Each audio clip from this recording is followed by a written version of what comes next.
What is Pluto? A new mission to the far reaches of the solar system promises to answer this question and more. It's true first-time exploration. Pluto is going to be completely revealed in all of its glory. Join me, Neil deGrasse Tyson, on a journey to explore America's favorite planet. Hi! And find out why some people are blaming Pluto's problems on me. So how do you feel about Pluto, Dr. Tyson? These are the Pluto Files, next on Nova.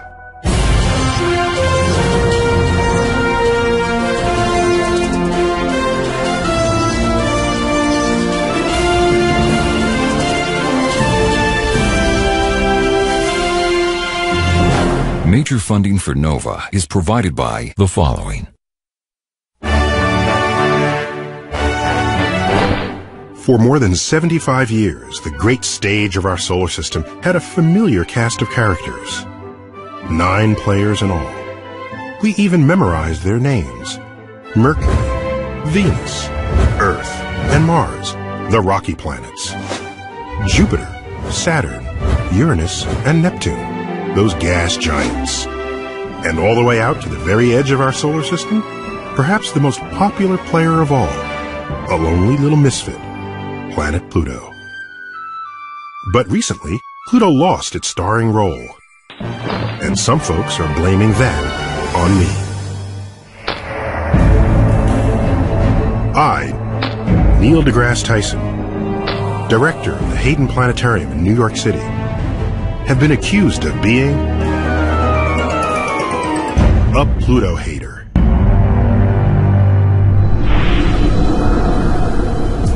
Back in 2000, when my colleagues and I were designing this place, instead of exhibiting Pluto here with planets like Earth and Mars, or up there with giants like Jupiter and Saturn, we decided to boldly go where no planetarium had gone before and put Pluto far, far away, all the way downstairs, with a group of newly discovered icy objects in the outer solar system. If you look hard enough, you can find it, right here. Little did I know how much this decision would change my life. My troubles began with the astute observation of one young visitor. I can't find Pluto. Who, just my luck, was overheard by an off-duty journalist from the New York Times. He decides this is a great story, so he calls his Times colleague, science writer Kenneth Chang. And he's shocked. Well, I was looking for Pluto, I couldn't find it. And you look everywhere, you see 8 planets, not 9. A few days later, Chang's story hits the front page, right beneath George W.'s inauguration. The headline reads, "Pluto's not a planet? Only in New York." I received angry emails and tons of letters, especially from pissed-off third graders. Dear Natural History Museum, Pluto is my favorite planet. Why can't Pluto be a planet? Please write back, but not in cursive because I can't read in cursive. I thought, oh my gosh, kids will probably go to this exhibit and cry because Pluto's no longer a planet. Could it be the final indignity for the farthest and smallest planet in our solar system? Our exhibit had stirred up a media frenzy. Pluto was, since 1930, a planet. He had stature, he had friends. You come along and say, Neil deGrasse Tyson, you have left a void in the universe as big as Pluto. I never wanted to kick Pluto out of the solar system. I just wanted to group it with its icy brethren. You're saying Pluto should be with its own kind, separate but equal? Yeah, I guess that comes out that way, doesn't it? Neil deGrasse Tyson has betrayed us. He has thrown his weight around a little bit too much.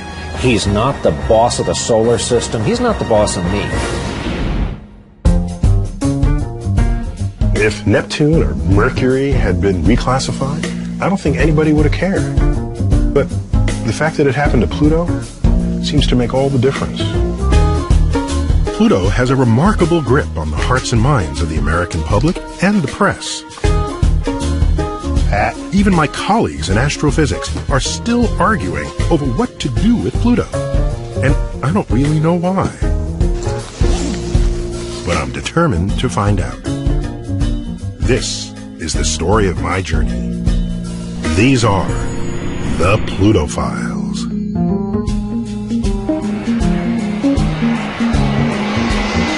My first stop took me to Cambridge, Massachusetts. A visit to the hallowed halls of Harvard just might help me make sense of this Pluto problem. Welcome to the Harvard University football field. I brought a few props along with me, much to the surprise of my colleagues. Astrophysicist Brian Marsden doesn't think Pluto is a planet, while planetary scientist Mark Sykes thinks it definitely is. And the esteemed historian of science, Owen Gingerich, is looking for the middle ground. Okay, Neil, what are we doing here? We're making a scale model of the solar system right here on this playing field. Okay. So grab one of these and do it. Let's do it. To evaluate Pluto's planetary status, we need to take a closer look at how it compares with the heavy hitters on the solar system team. The planets are millions, even billions of miles apart. So this scale model can't accurately depict their distance from one another, but it can show their relative size. If this 8-foot balloon represents our sun, how does Pluto size up against the rest of the team? Let's find out. Mark, first up. Mercury. Mercury, represented by a bead, in correct size relative to the sun. Here we go. Minuscule Mercury may be small, but its diameter is still twice as big as puny Pluto's.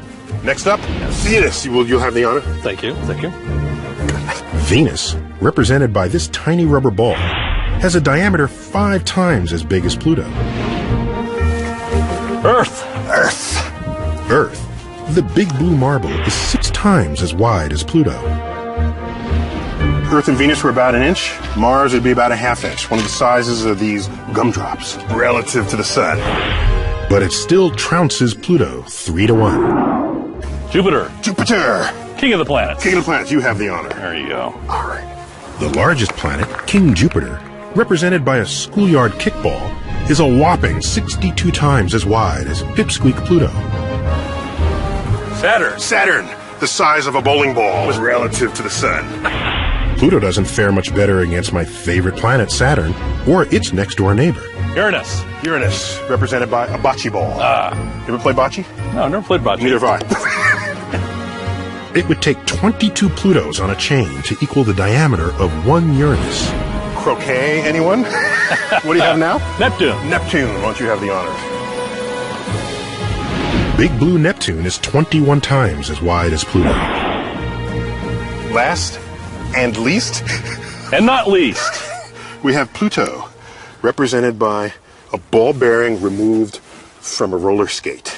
Sometimes the most valuable things are in the smallest packages. There you go. Excellent.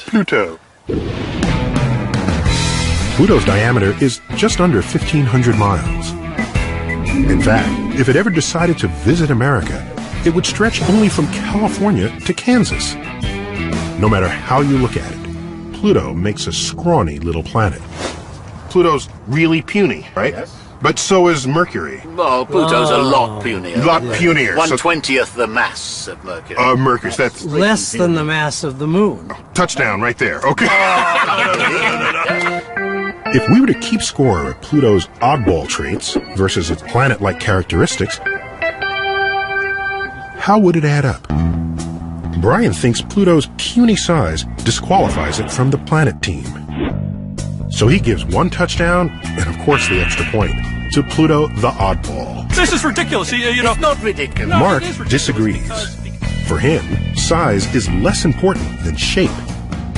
Pluto, like every player on our planet team, is round, and not potato-shaped like nearly all asteroids.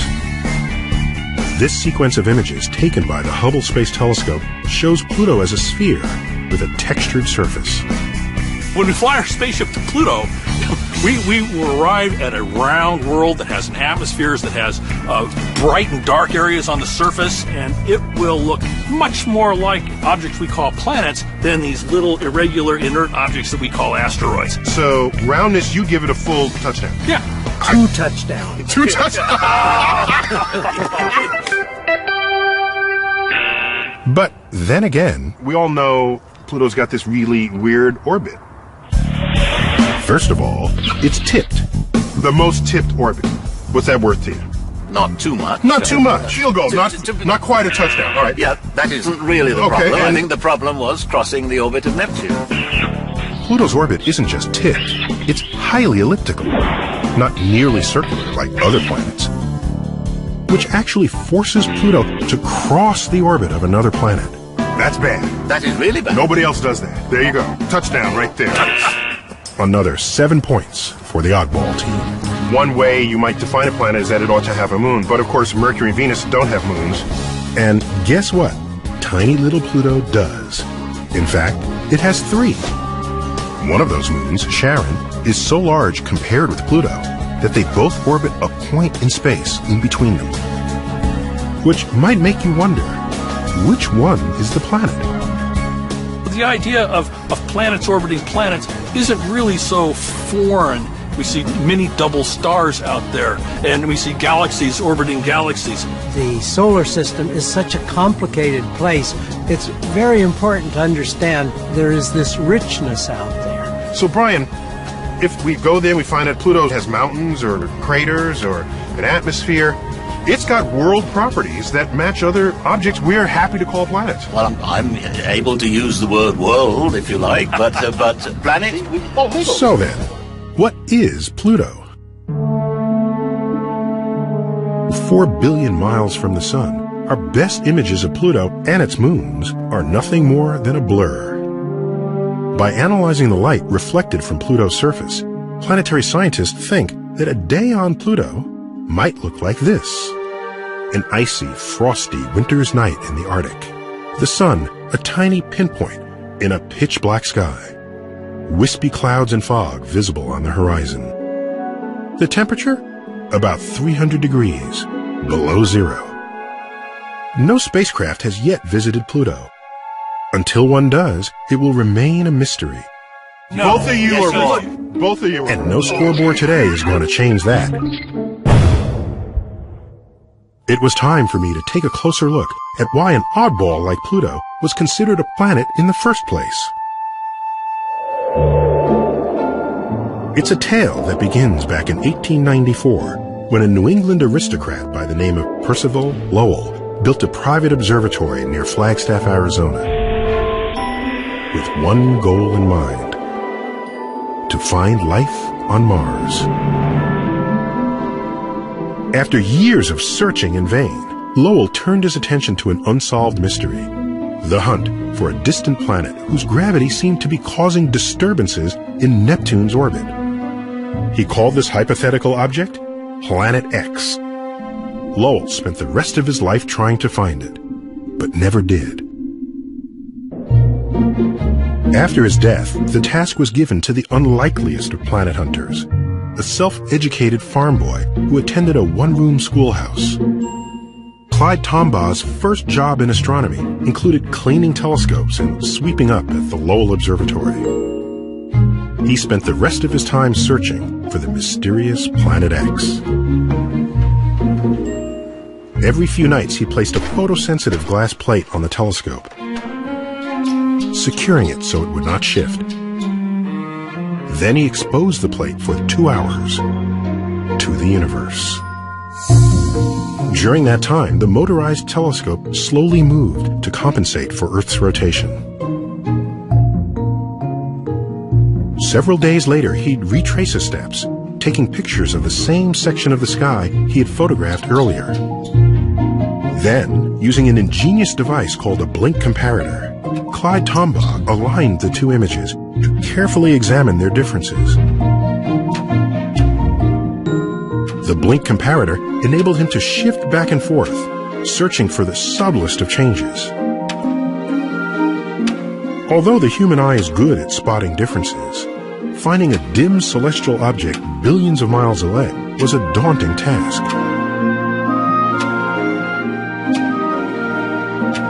After searching for almost a year, a determined Clyde finally found a tiny dot slowly moving across the night sky. Can you see it? Here it is. A month later, the Lowell Observatory proudly announced that a young assistant had fulfilled Percival Lowell's dream. Clyde Tombaugh had finally found Planet X. The day after the announcement, the news hit the front page of the New York Times. Soon, the discovery was heralded worldwide. But the new planet needed a name. Across the Atlantic, an 11-year-old English schoolgirl would come up with one. On March 14, 1930, Venetia Burney's grandfather, a librarian at Oxford, was reading the morning newspaper and came across the story. An American has just discovered a new planet. I wonder what they'll call it. Venetia had just finished studying the Roman gods and jumped at the opportunity to name it after the god of the underworld. They could call it Pluto. Pluto? Perhaps. Yes. Her grandfather thought that was a splendid idea, so he wrote a note to the Lowell Observatory. The director at Lowell liked it, especially because Pluto's official symbol would be the overlapping letters P and L, the initials of the observatory's long-gone founder, the man who started the search for Planet X, Percival Lowell. For most Americans, the name Pluto didn't exactly conjure up affection. It was associated with a well-known laxative called Pluto water, a popular product that promised relief from constipation in 30 minutes to 2 hours. Its slogan, "When nature won't, Pluto will." But the name would soon get a makeover. And it would come from a young animator by the name of Walt Disney. Shortly after Planet Pluto was discovered, the fledgling Disney Brothers studio came up with a new character, a playful bloodhound named Pluto the pup. Walt probably wasn't thinking about constipation when he named Mickey's new pal back in 1931. My journey would lead me south to a magical place to meet with a celebrity on a tight schedule. Pluto, hey! It's great to see you. Thanks for making time for this. Can we pose for a picture? Yeah. Was Walt thinking planet when he gave his pup a name? Maybe Roy Patrick Disney, Walt's great-nephew, can help answer this question. I wonder whether Walt jumped on the opportunity to name this new character after this new cosmic object. Is there any evidence for that in the archives? There's no direct evidence. There's a lot of anecdotal evidence. I think it's fate. I don't think it's an accident. You feel deep inside that Walt was thinking of the planet. Yes. He was fascinated with space and space exploration, and Walt did 4 TV shows about space. And all of them made space exploration and science accessible to kids, including myself. When he did his Man in Space series in 1956-57, America wasn't committed to a space program. Well, I know for a fact that many people who wound up working at NASA were inspired to do so by watching those television shows. He made learning fun. I am certain Pluto the dog added some kind of warm and fuzzy feeling for this cosmic object. And cosmic objects don't normally trigger warm and fuzzy feelings. Pluto, have you ever looked through a telescope before? No, I brought one. Isn't it cool? No, it's daytime, so you can't see much, but let me show you how it works. What do you think of that? Oh, did you see something? You did? Yeah, check it.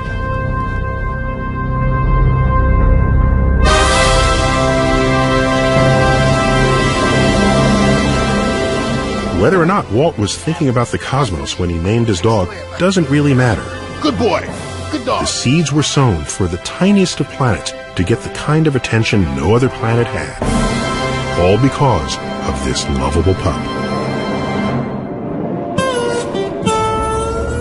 But I shouldn't give credit to the dog alone.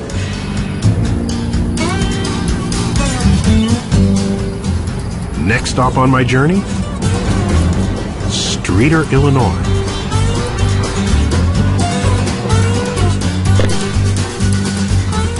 The hometown of Clyde Tombaugh. They love him so much, Main Street is named after him. There's a mural in the center of town that compares his discovery of Pluto with the accomplishments of Copernicus and Galileo. His life is chronicled at the local historical society, where one of his homemade telescopes is on display. There's even a plaque dedicated to him in front of City Hall. Clyde is a local hero. Just about everyone around here can tell you his life story. Next victim, customer face.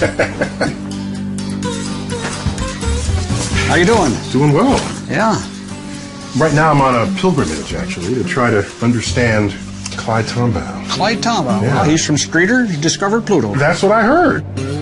Well, we're very proud of him. Yeah. Very proud of him, what he did. And you learned about him in high school? Oh, no, elementary school. 3rd grade, maybe? Because that's when most people first learn about the planets, right? And then, so his name comes up, Yeah. and you learn he's a local guy. Yeah, and Streator boy makes good, so to speak. And back in 3rd grade, I thought, wow, that's astounding from Streator. So you feel About pride. Pluto. You feel some pride. Oh, you bet. Always did. Always had something to point to as far as, look at here, that guy, he discovered Pluto. He's from our area.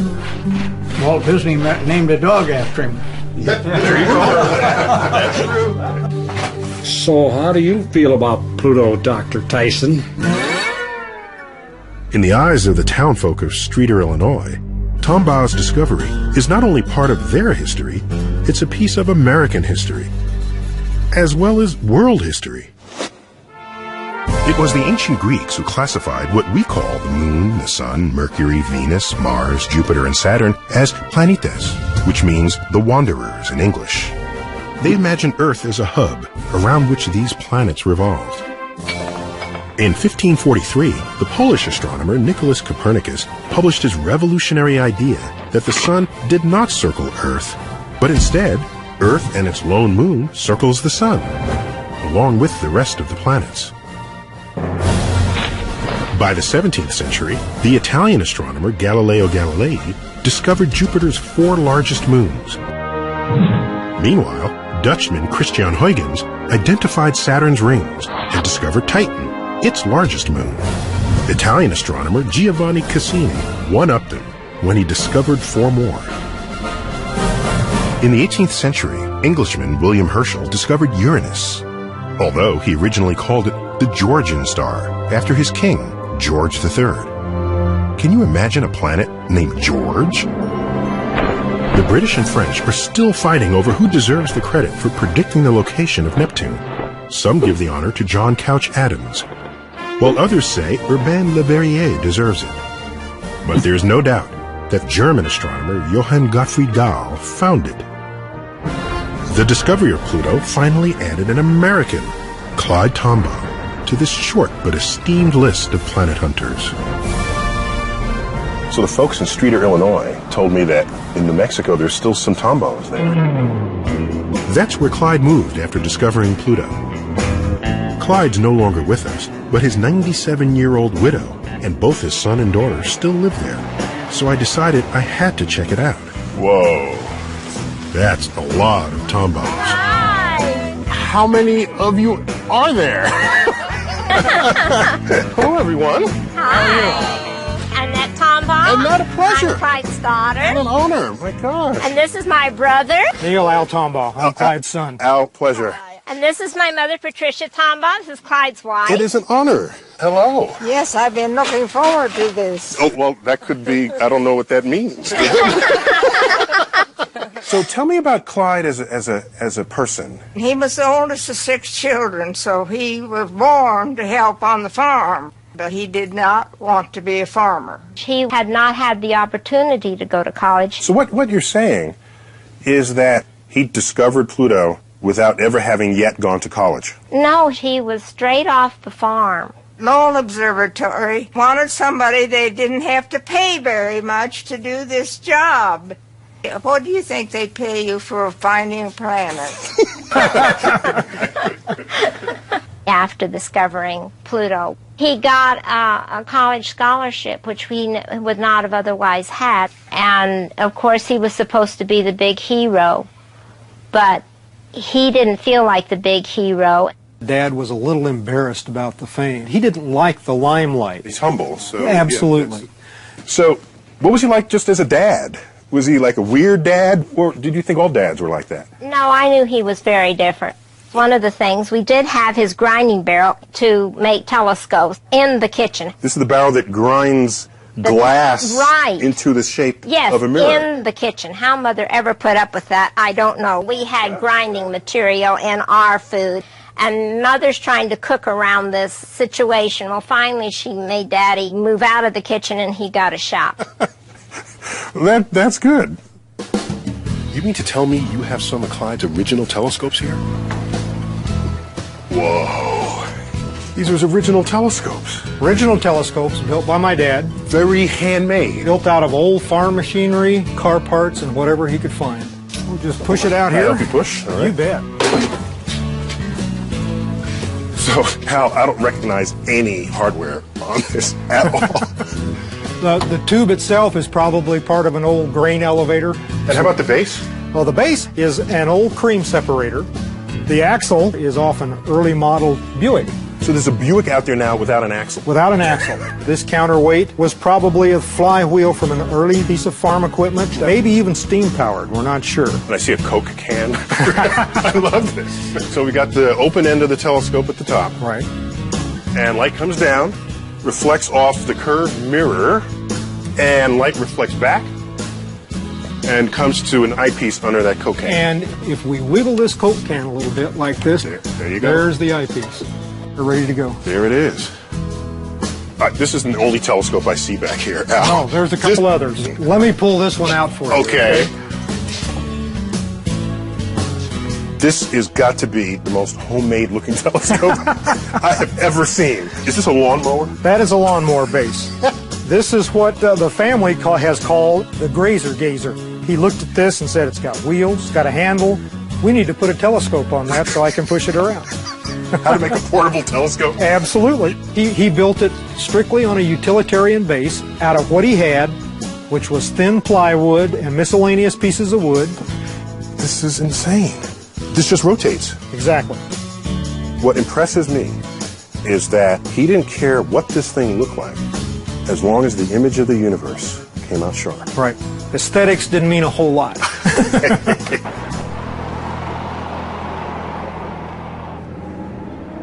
On my way out of town, I stopped at a local church where there's a tribute to Clyde Tombaugh. A stained glass window that celebrates his life.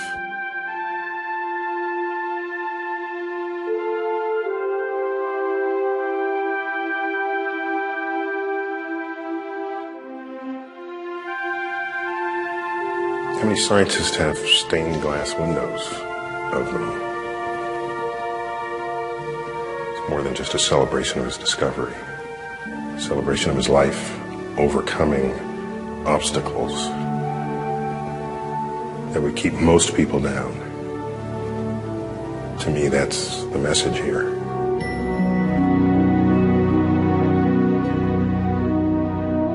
After discovering Pluto, Clyde taught astronomy and searched for another planet in the far reaches of the solar system.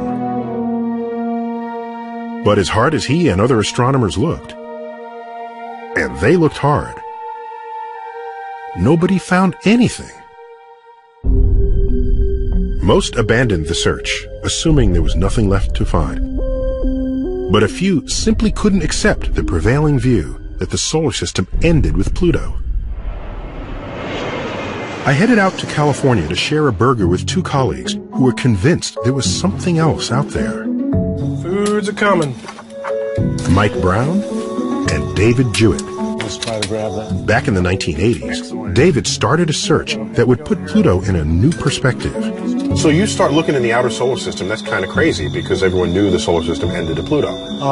It's a little crazy, but, you know, the flip side is it didn't seem reasonable. It seemed peculiar that the outer solar system would be this really, really empty place compared to the inner solar system, which we already knew was full of planets and comets and asteroids and all sorts of stuff. Well, it's got to end somewhere. Why not Pluto? Yeah, I mean, maybe, but maybe not.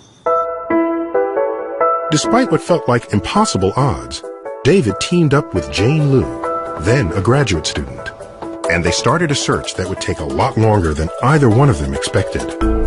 Why did it take so long? It was a matter of technology catching up with the problem. While it's easy to see distant stars because they radiate their own light, other celestial bodies are much harder to see. That's because light has to travel all the way from our sun to the object, reflect off its surface, and then make the long journey back to Earth. By that time, it's barely visible. David and Jane hoped that advances in digital detectors, now standard in today's cameras, would help them see a whole lot more. That is, if there's anything out there to discover. In 1992, after searching for 5 years, they finally found something.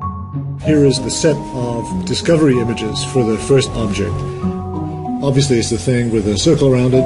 It didn't have a circle around it when we discovered it, but it does now. So you can see this object drifting from this picture to this one to this one. It's drifting slowly to the left, whereas most of the other objects are fixed, stationary bodies in the background. When they found several more of these slowly moving objects, David and Jane could finally declare that Pluto is not alone.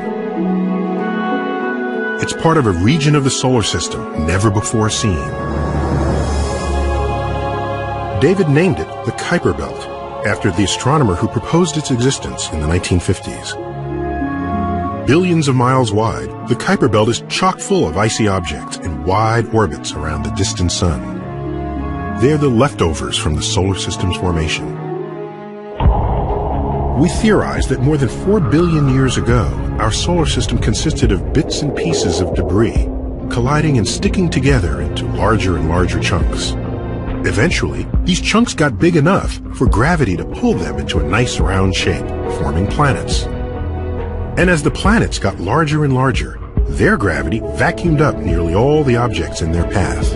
And frankly, many of my colleagues weren't ready to mess with America's favorite planet. We all knew Pluto was an icy object, just like everything else in the Kuiper Belt, but it was still the largest one in the neighborhood. That is, until my other dinner companion, Mike Brown, came into the picture. I had just finished my PhD, and I was looking for something new to move into, and this seemed like the most obvious thing that anyone could start working on. This was an entirely new area of the solar system to go study, so it was very exciting. Mike set his sights on doing something really big, finding a Kuiper Belt object larger than Pluto. I was determined that there still must be something out there. I had caught the bug of finding it.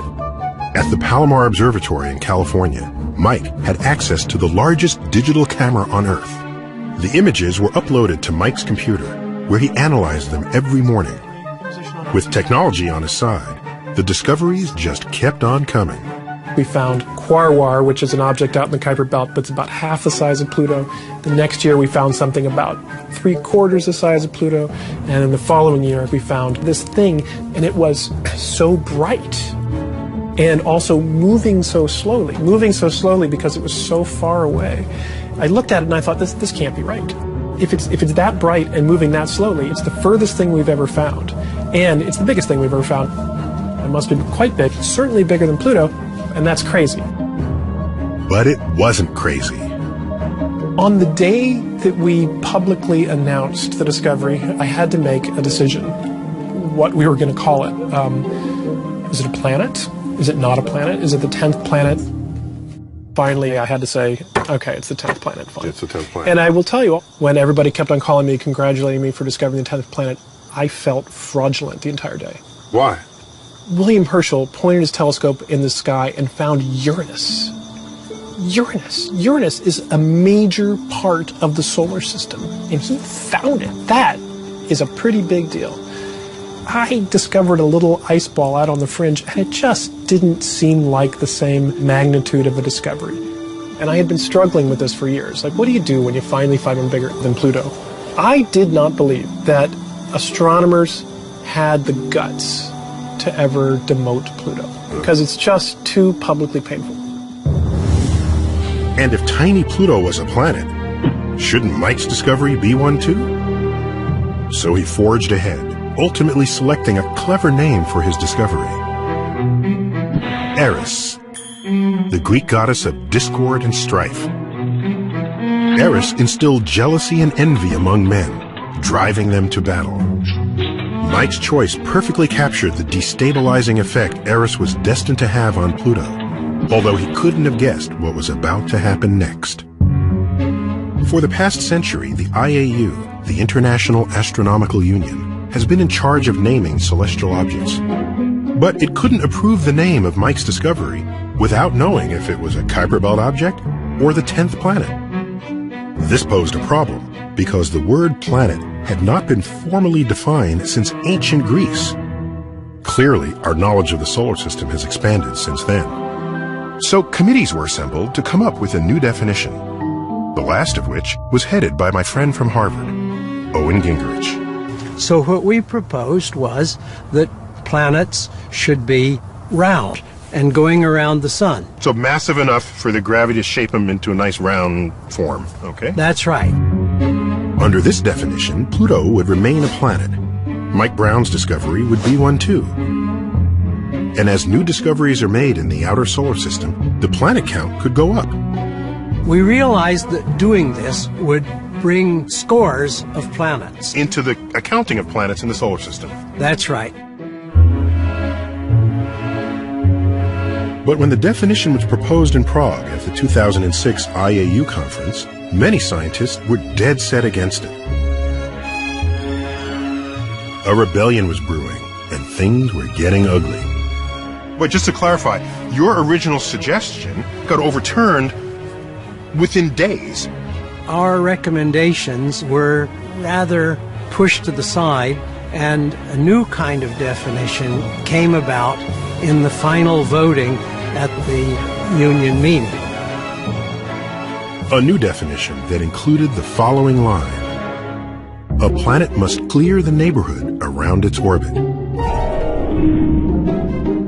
Pluto travels in a crowded neighborhood, littered with thousands of Kuiper Belt objects. It's simply not massive enough to clear them out of the way. And the definition that the IAU came up with, 8 major things which dominate the solar system are planets. They're all big, they go in circular orbits in one disk around the sun, and everything else is on these other crazy orbits, much smaller. Those are not planets. That concept is a rock-solid concept. And when this new definition went to a vote of the members present, it was a slam dunk. After 76 years, Pluto was no longer a planet. I'm sorry, I thought planets might be one of the constants in life. But scientists just love change more than anything else. I'm sorry, that's not change I can believe in. The whole underpinnings of what we understand as science. Is gravity real, or do we just have sticky stuff on our shoes? I mean, the whole thing. What are we doing at that point? I couldn't believe it. I couldn't believe that that was the vote that happened. But when that vote happened, I knew exactly what was going to happen next. Supporters of Pluto are speaking out, trying to help it regain planet status. Rock on Pluto, you'll always be a planet to me. Pluto lovers of America did not take the IAU decision lightly. At New Mexico State, where Clyde Tombaugh had taught, students took to the streets. No, Pluto forever! The New Mexico legislature declared Pluto was still a planet within state borders. No matter what it says on the chart, you'll always be a planet in my heart. Rock on Pluto. And Illinois soon followed, spurred on by efforts led by the concerned citizens of Streator. So I've got in my hand this legislation passed by the 96th General Assembly Yes. here in the state of Illinois. Yes. No one's got a problem with declaring March 13th Pluto Day, the anniversary of Clyde Tombaugh announcing the discovery. No, who could argue that? It's this part of the resolution that says when Pluto passes overhead of Illinois' night skies, that it be reestablished with full planetary status. That's audacious. That's saying, forget the scientists. This is Illinois. Yeah, this is Streeter. And don't mess with Streeter. it. Yeah, there you go. Back at the barber shop, the guys made it clear where they stand. I still believe it's a planet. They can't make me think any different. But next door at the country cupboard, locals questioned the decision. I was very disappointed. And not being Disappointed able in to... the result or how they got the result? Both. Both. You can't change scientific fact or definition with a hand count. You're a scientist. Since when do you take a vote on scientific fact? But it wasn't just hometown folks who disagreed with the decision. Just a few days after the vote, this petition signed by hundreds of planetary scientists hit the internet. It says, the undersigned do not accept the IAU definition, and they refuse to use it. Period. The last stop on my journey would be a visit with a planetary scientist who proudly signed that petition. One of the world's leading experts on Pluto, Alan Stern. He's been mad ever since we opened our new exhibit at the planetarium.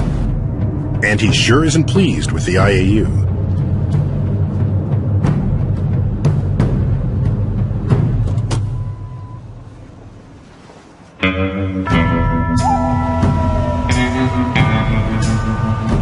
You're late.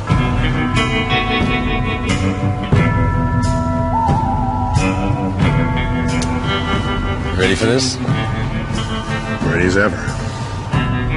I can't wait to hear what Alan's got to say about Pluto's demotion.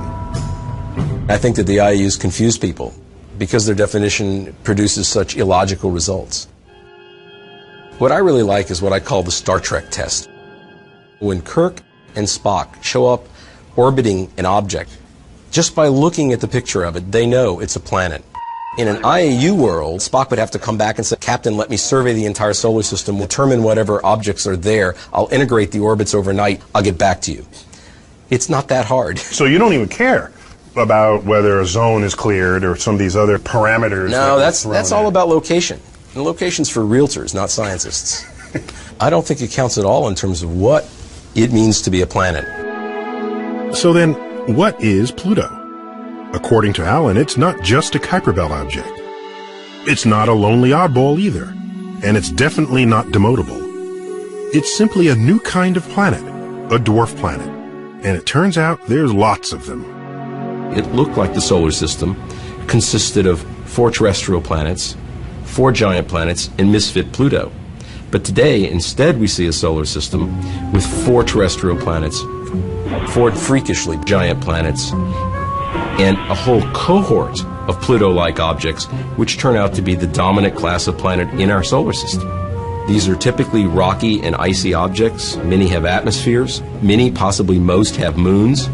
All the things we're used to in the planets we're familiar with, but in miniature.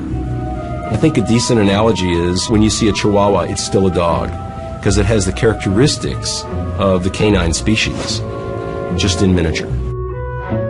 Why then are these pint-sized planets so much smaller than the rest? The process of planetary formation is a bottoms-up process. Planets grow from small things to larger and larger things. Dwarf planets were arrested in the mid-stage of planetary growth. They are actually planetary embryos. Pluto and other dwarf planets would have grown much larger had there been more material around them. Why was there no more material for them? That's a great question, and we don't know the answer to it. Many planetary scientists think that dwarf planets were actually born in another region of the solar system, among the gas giants, where the food supply was plentiful. But as the gas giants grew larger and larger and migrated to their current positions, the force of their gravity flung the tiny dwarfs outward to the Kuiper Belt, where they reside today. While there are thousands of objects in the Kuiper Belt, they're spread millions of miles apart. so far away from each other that the dwarfs no longer come in contact with the material they need to grow. To study those objects rather than objects that grew to much larger scales will give us a great window into the process of planetary formation. 3, 2, 1. We have ignition and liftoff. Alan and his team hope to open that window when the New Horizons spacecraft, launched in 2006, becomes the first ever to arrive at Pluto. Racing at a speed of 37,000 miles an hour. Travel time, 9.5 years. Scheduled arrival, 2015. So, this is the place? This is mission control for New Horizons. Cool. Yeah. The flight control team is monitoring the data that's coming down, looking at the health of the spacecraft, and sending instructions back up to basically choreograph everything that happens on the spacecraft. So, how long do those instructions take to get there? Like, suppose it says, quick, turn left. Like, how long does that take? Well, right now, it would take about 2 hours and 12 minutes for the instruction to get up there. And then after it's executed, 2 hours and 12 minutes more for us to find out that's what happened. To complete the round trip. That's right. By the time it gets to Pluto, it's going to be 9.5 hours. Round trip. Yeah. So you better know well in advance what you're telling this thing to do. We try to make sure we do that. New Horizons has 7 scientific instruments, which will study Pluto's atmospheric composition, its surface features, its interior structure, as well as its 3 moons, Charon, Nix, and Hydra. So it seems to me that New Horizons, with its experiments, will transform this icy ball out there into a world. It's true first-time exploration. We've never been to a dwarf planet, and I think it'll be as revealing as when we first went to Mars and no one expected crater and river valleys. All right, so you had enough room for 7 scientific instruments, but I heard like there's more stuff than that. Well, we've got a few mementos. Perhaps the most sentimental and noteworthy are some of Clyde Tombaugh's ashes. His ashes? His ashes. It's on its way to the stars. The man is on his way back to the very planet he discovered, and he's due to arrive there in 2015. That's great. That just blows my mind. I'd challenge anybody to put that on their resume. Finally, it's time to head back home. But my journey isn't quite over. I have one more thing to do, a promise to keep. When I met Annette Tombaugh, she told me she had never seen our exhibit and asked if she could see it with me. Of course, I agreed. I was a little nervous about inviting Annette to the Rose Center because this is kind of where the public awareness of the problems with Pluto began. Oh, I'm excited. I'm really excited about seeing the exhibit. Of course, I am still going to look for Pluto. And I think what we did here is sensible. So, let's hope this works.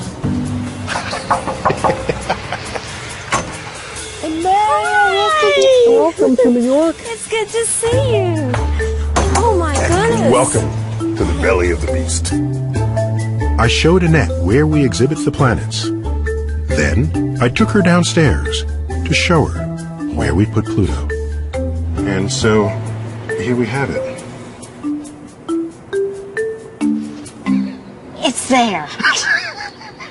Okay. I don't see anything wrong with this presentation at all. So, after 10 years, I can rest peacefully at night. Yes. I wish it were a little bigger. And a little higher. So, can I offer you my view? Not that you ask, but I have a view that's been stereotyped, but actually misrepresents my position here. When you look at the richness, this tapestry of information we now have about the solar system, what I would vote for is we recognize the true diversity of stuff that orbits the sun and invent a new lexicon commensurate with what our new understanding of the solar system is, because there's no longer just lights moving again in the night sky. Especially since we've discovered more than 400 planets outside our solar system. Maybe the definition of planet should consider the rest of the cosmos as well.